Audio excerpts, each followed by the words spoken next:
সদ্য কারামুক্ত ভাটি বাংলার বরপুত্র বিএনপি সরকারের সাবেক স্বরাষ্ট্র প্রতিমন্ত্রী লুৎফুজ্জামান বাবর নিজ এলাকার নেত্রকোনা যাওয়ার সময় পথে পথে সংবর্ধিত হয়েছেন। এ নেতাকে ফুলেল শুভেচ্ছায় বরণ করতে নির্মাণ করা হয় তার ছবি সংবলিত তোরণ। রোববার দুপুরে ময়মনসিংহ জেলার ভালুকা, ত্রিশাল সদর, তারাকান্দা ও গৌরীপুর উপজেলার বেশ কয়েকটি স্পটে এসব সংবর্ধনার আয়োজন করে বিএনপি ও অঙ্গ সংগঠনের নেতাকর্মীরা।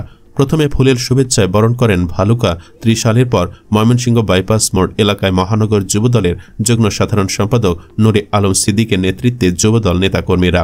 লুৎফুজ্জামান বাবরকে ফুলের শুভেচ্ছা দেওয়া হয় এবং তরুণ ছাত্রনেতা নাফিউল্লাহ অন্তরের পক্ষ থেকে শান্তগঞ্জ ব্রিজ সংলগ্ন গেটের সামনে দাঁড়িয়ে ময়মনসিংহ মহানগর ছাত্রদল ও সাধারণ মানুষের পক্ষ থেকে সংবর্ধনা দেওয়া হয়। পরে তারাকান্দা উপজেলার কাশীগঞ্জ বাজারে তোরণ নির্মাণ ও আনন্দ মিছিল করে লুৎফুজ্জামান বাবরকে ফুলেল শুভেচ্ছা জানান ময়মনসিংহ উত্তর জেলা বিএনপির সদস্য সচিব, সাবেক উপজেলা পরিষদের চেয়ারম্যান মোতাহার হোসেন তালুকদারের নেতৃত্বে দলীয় নেতাকর্মীরা। সর্বশেষ গৌরীপুর উপজেলার সিদলা ইউনিয়নের বেলতলী নেত্রকোনা সড়কে শুভেচ্ছা জানান সাবেক উপজেলা চেয়ারম্যান ও উত্তর জেলা বিএনপির সদস্য আহমেদ তাইবুর রহমান হিরণ। ময়মনসিংহ উত্তর জেলা বিএনপির সদস্য সচিব মোতাহার হোসেন তালুকদার কালবেলাকে বলেন, কারামুক্ত হওয়ার পর প্রথমবার তিনি তার নিজ এলাকায় ফেরার খবরে পথে পথে বিএনপি নেতাকর্মীদের নিয়ে ফুলেল শুভেচ্ছা জানিয়েছি। তিনি দেশের জন্য লুৎফুজ্জামান বাবরের ত্যাগ আমাদের জন্য দৃষ্টান্ত এবং অনুকরণীয়। ফ্যাসিস্ট সরকারের নির্মম নির্যাতনের শিকার হয়েও তিনি কখনো ভেঙে পড়েননি। দলীয় সূত্রে জানা যায়, বিকেলে লুৎফুজ্জামান বাবর নেত্রকোনা সদরের সংবর্ধনা অনুষ্ঠান শেষে রাতেই তার নিজ বাড়ি নেত্রকোনা ৪ আসনের মদন উপজেলার ভাদেরা গ্রামে যাবেন। সেখানে রাত্রি যাপন শেষে ২৪ ফেব্রুয়ারি খালিয়াজুড়ি উপজেলা এবং ২৫ ফেব্রুয়ারি মোহনগঞ্জ উপজেলায় জনসমাবেশে যোগ দেবেন।